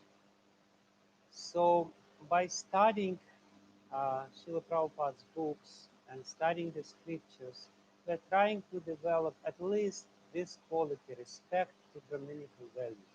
We may not become philosophers as Rajavanita Dasi said in her comment, which I just read. We may not become philosophers, very few become philosophers, that's a fact. Uh, but at least people in ISKCON, they develop the respect towards the philosophy, the philosophical, um, attitude towards life, and ultimately, Brahminical values and spiritual values, they have a lot in common. That's why the Varnashama social system is congruent with the spiritual development. Every other social system is more or less based on a different set of values. It may be a Vaishya set of values, commercial values, so to speak, where the money is the most, like the modern society. It's the general value system. And everyone, no matter who you may be Brahmana by birth, but if you are in this society, you will be forced to adapt this value system, uh, Vaishya value system. There may be some dictatorship, and in the dictatorship or whatever, some Kshatriya rule system. Then, the Kshatriya system is the general system for all the people, no matter which varnas they belong. So Varnashrama is the social system where the Brahminical values are important for everyone. Everyone respects them, no matter who they are. They try to develop certain Brahminical qualities to a certain extent, which is not possible for everyone, of course. But also, uh, you know, uh, this sort of general development is there. Uh, but at the same time, we have our nature, and therefore, in ISKCON, we unfortunately didn't develop this sort of education. The only education which we developed, you're right, is Brahminical education. Uh, but Prabhupada did want Varnashram college education, different style of education, together with the core Brahminical knowledge, ABCs of spiritual life and Brahminical understanding, so to speak. Uh, there will be some other education which will develop other qualities according to the nature. So it's unfulfilled mission. Prabhupada wanted it. It's as much unfulfilled as the whole Varnashram idea unfulfilled and misunderstood. Hopefully we will be able to do it. Hopefully we will have enough intelligence to do it before we disintegrate due to the Varnashrama arguments which are there in our society. Hopefully we will figure out what we're supposed to do. So what was the second part of the question? That, that was the question. How to develop nature, how to recognize one's nature. See, there are different instruments and mechanisms, but basically, what you're most inclined to do, you know, what you're doing when you are free and when you don't have too much time, and when you don't have too much engagement, what you would do. Would you read a book, or would you, I don't know, of course, probably all of you probably would do some internet video, something like this, news. But uh, astrologers can help. They can show you. The problem with our nature is that nature is very much mixed. We don't have very pure natures. Very rarely we can see people with pure nature. When people have pure nature, they don't ask these questions. They don't ask, how do I understand? They understand. there is no doubts. But because we have different forces, some forces pulling to this direction, some forces pulling to that direction, it's sometimes difficult, but still, nevertheless, we can understand the main forces and try to develop them. The point is that the nature can be developed. And if we have basic nature, some certain inclination to learn or inclination to teach or inclination to worship, that's the meaning of nature, to manage, inclination to set up some systems and structures, kshatriya sort of nature, or inclination to do some business and to gain profit, then we can develop this nature by associating with those people who have strongly developed nature, by taking education from them, and by exercising this nature. That's the main point. So don't spend too much time by trying to understand the details of the nature. Have a very general understanding, which is not difficult, by defining your general inclination and then try to develop this nature. And that will push away some secondary. And the proof that you're doing the right thing will be satisfied. If you do something wrong, you will not be satisfied. You will be miserable. If you are miserable in doing what you're doing, if you are, if you don't like your work, your job, or whatever, if you hate it, try to think what you're doing wrong, maybe you're not following your nature.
Yeah, it's actually not so difficult.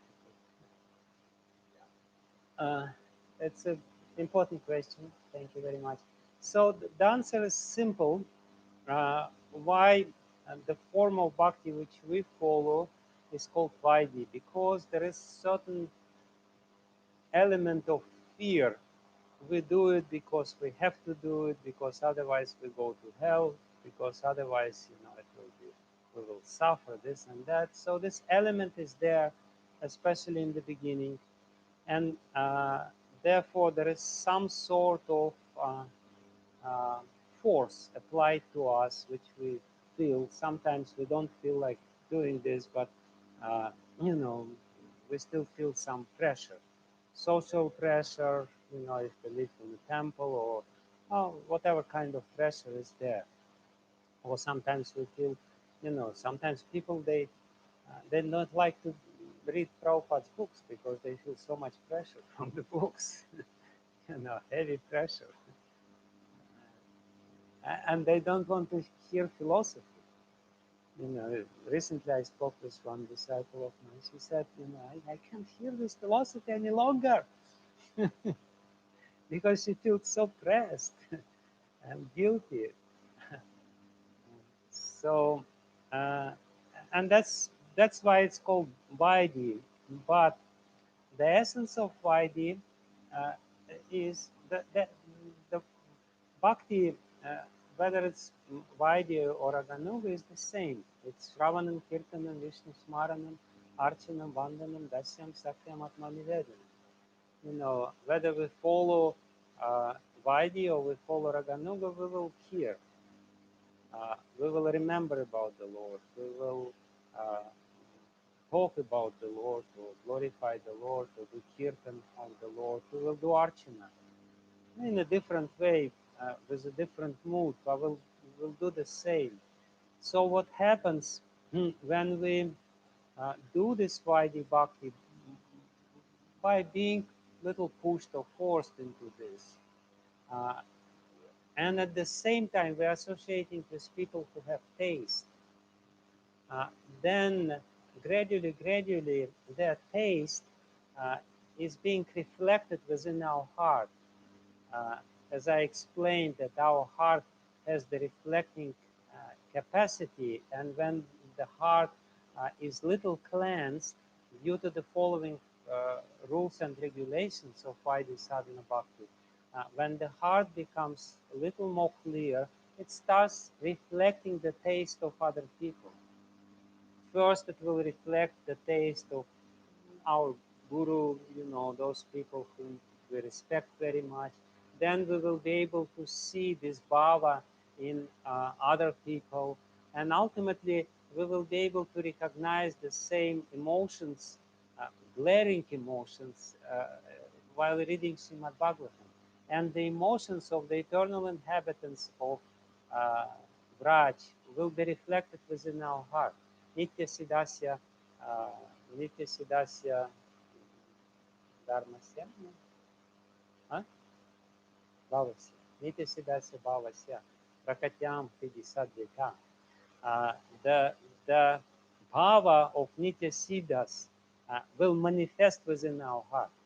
Prakatyam Hidi Nitya Siddhasya Bhavasya, Prakatyam Hidi Sadhyata. So at one point it will, and usually the stage, when we're talking about switch, it's not really switch, it's a gradual development. The more we practice Vaidhi Sadhana Bhakti, the more taste we develop. The more taste we develop, the more spontaneous our approach becomes, the more selfless it becomes. And at the level of ruchi, uh, uh, all of a sudden very strong taste comes, but it's not our taste yet. It's the reflected taste of those elevated devotees with whom we associate. And from this level on, uh, we are eligible to practice more elevated kinds of sadhana. But uh, internally, it will be completely different. It will be absolutely different ball game. Externally, it will be the same. We chanted before, we will chant after. We remembered the Lord before, we read Bhagavatam before, we will read Bhagavatam after, we will remember the Lord after. It will all be the same, but internally it will be completely different.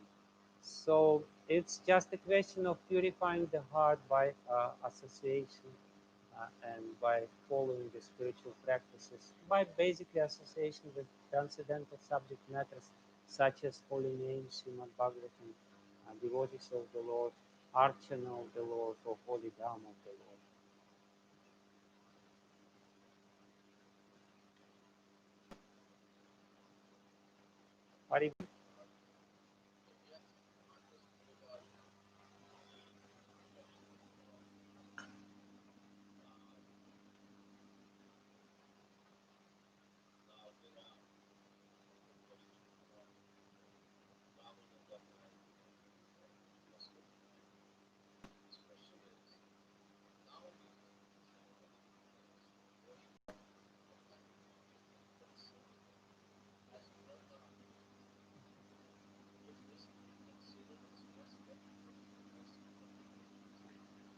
It's a good step in the right direction. I don't know if this should be the first step or not, Uh, people may move externally, they may change the external circumstances, but if there is still some sort of envy within the heart, some sort of rivalry within the heart, then they will go. I for some time lived in a farm uh, in Sweden where people were trying to do some Varnashaman project, so to speak. It was not very successful because the community didn't really develop. The community spirit didn't develop. The organic farming was there, community spirit was not there. Uh, there was no proper relationship, and that's the farm is still there. It's a nice project. It's a nice project, no doubt about it. But it's not. You cannot really call it Varnasham because there is no uh, different social development, so to speak. So organic farming is not the foundation of Varnashram. It's an important activity of people who live in Varnashram to do pure food, because the food should be pure. It's important because when the food is pure, then there is more chances that the heart will be pure, no doubt about it. But it's not all in all. So many people do organic farming, they don't become bona fide members of Varnashram.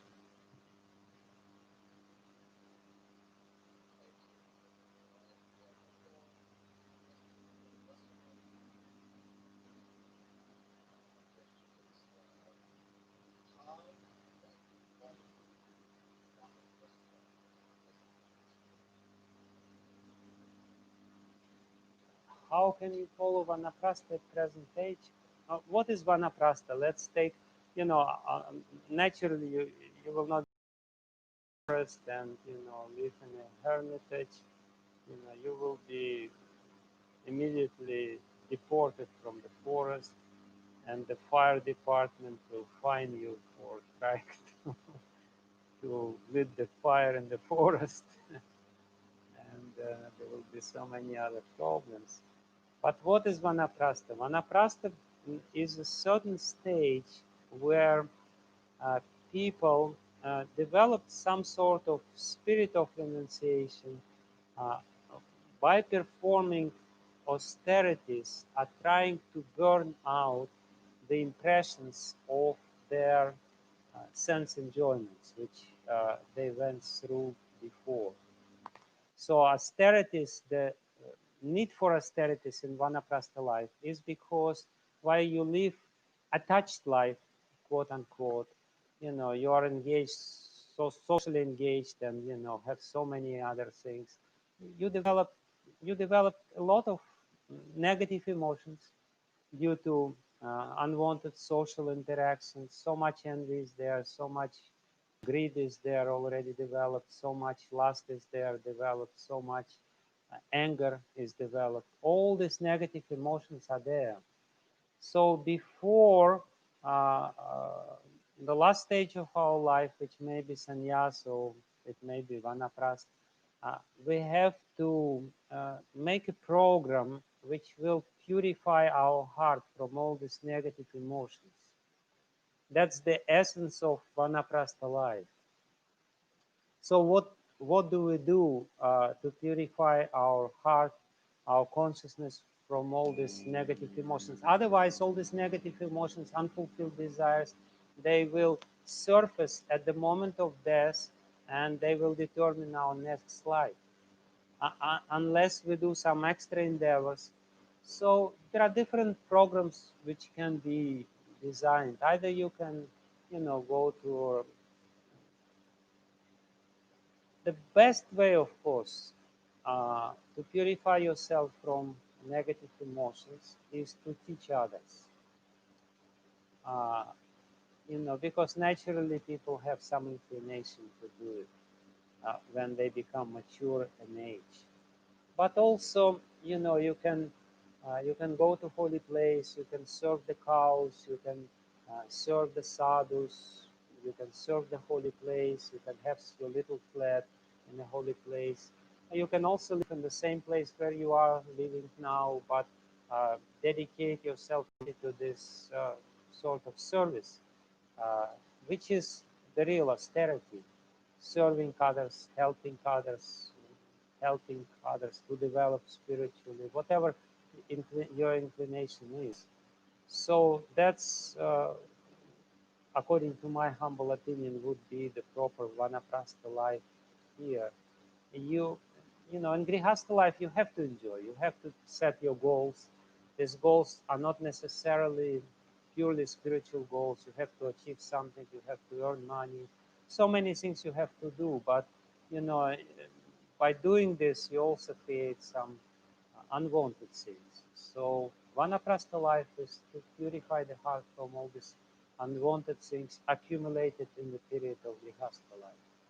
And the best way to do it is by serving others, serving cows, serving elders, serving, helping others, you know, and doing, of course, it in a spiritual way, trying to develop other people spiritually, or serving the holy down, whatever it is.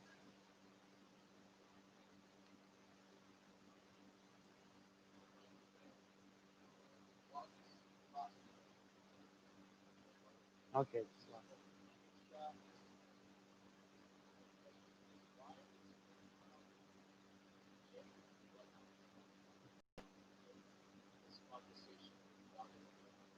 No, Chaitanya Mahaprabhu didn't reject Varnashram in his conversation with Ramananda Roy. Chaitanya Mahaprabhu said that Varnashrama is external.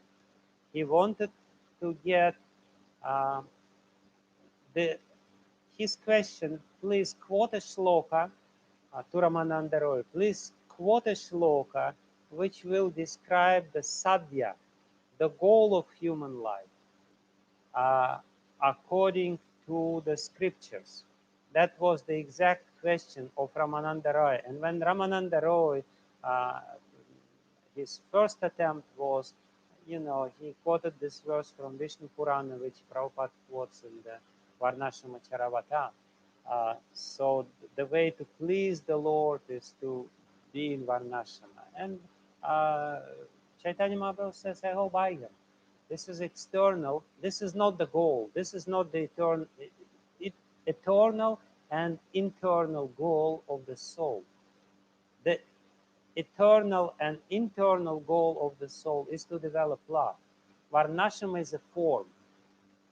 Sri Chaitanya Mahaprabhu did not reject Varnashrama as the form of life. Therefore, he accepted the verse stanestita, shruti gatam tanuvan manobi. Gyane prayasam udapasya namante eva, jivanti sanmo karitan bhavadiya var, stanestita shruti gatam tanuvan manobi. Ye prayasa jita jita pyasita istrilok. Specifically, it is said in this verse, according to the commentators, of course, there may be different explanations of these two words, tanestita. You remain where you are, and basically where you remain in your place in the society, in your varna, in your ashrama, not changing. So he rejected varnashrama as the goal of life. And we have to be very clear, Varnashrama is not the goal in itself. It's not the spiritual goal. It's a means. It's an important means for us to achieve the goal. And I explained the place of this means in my whole lecture. I'm not going to repeat it. Uh, uh, it may not be even the most important means, but nevertheless, it's an important means or an important aspect of our life. Uh, but you know, and as I said, uh, at a certain level of spiritual development, you can reject Varnashrama, as Rishabhadev rejected. He became Avadut. You can reject it, no doubt about it. But only on a certain level. Before this level, you need this as an instrument. It's like the example is given: if you have turn in your foot, then you take another turn and you take this turn by another turn. So uh, you ultimately have to take, you have the turn inside your heart, some problems, some envy, some bad qualities which are there, some bad emotions which you accumulated. So you some external things, and by external applying these external things, you will be able to get rid of these uh, problems within your heart. So he didn't reject Varnashrama as such. He rejected it as a goal of life, but he didn't reject it as because his question was about the goal of life, not about the means to achieve this goal. He even actually, in one sense, he rejected even sadhana bhakti when Ramananda Roy quoted this verse, Tanestita Shruti Gatam Tanvan Manobi. He said, yes, it's okay, but go further. So in one sense, he also rejected this, even though we say this is the first step which he accepted. But he said, no, it's okay. He was not even particularly happy about this. He said, how high? Okay, it's okay. Go further. Uh, only a couple of steps further, he says, I have Bhala. This is very good. When Ramananda Roy started saying about Sakyaras, he said, this is the first time, even when Ramananda Roy said about Dasya Ras, he said, Ehopa. It's okay, no problem. No, he didn't say Ehobal, he said, Ehohoi. But then he said, when Sakya Rasa first was quoted, he said, oh, this is Uttam, this is good. But then, he said, but go further. So please understand this conversation with Ramananda Roy very properly. He didn't reject this, but he didn't accept it as an ultimate goal.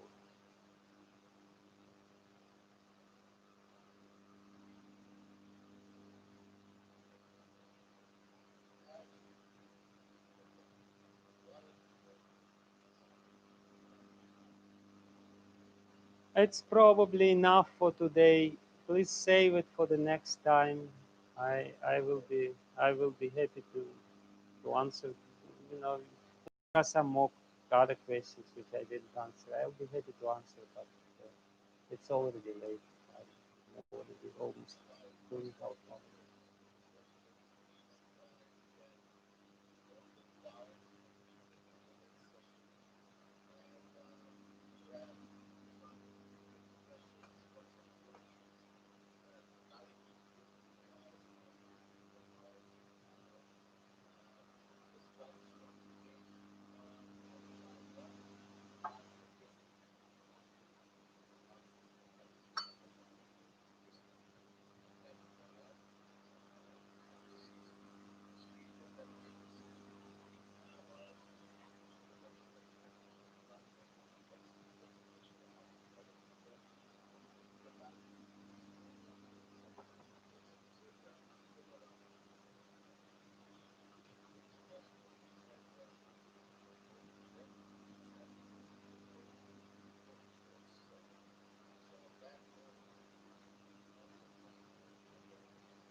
Yeah, whatever you say, it's Saturday, right? 14th. 14th. Yeah, sure.